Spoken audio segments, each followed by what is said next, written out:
Okey guys, hari ni nak tunjuk cara nak buka tali gundi. Hari ni kita ada gundi gula merah, sama aja. Ni benang yang dia guna jack lah. Lalu orang duk potong kat sini, tetas kat sini.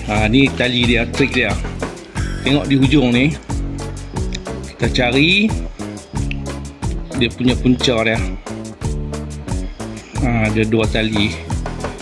Sepatutnya kat sini lah. Okey, buka mana dia? Mata pun tak nampak lah. Okey, kita buka dulu.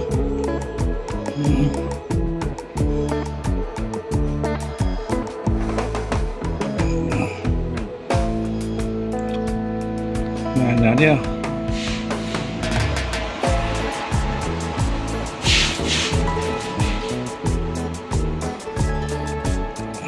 Tali ni betul. Okey, kita potong dekat hujung ni.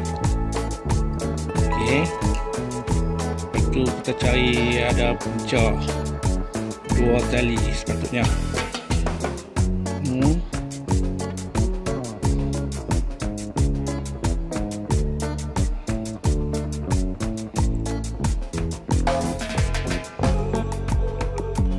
Tu nampaklah kan.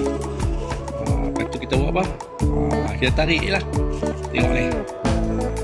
Tada! Tengok. Tarik.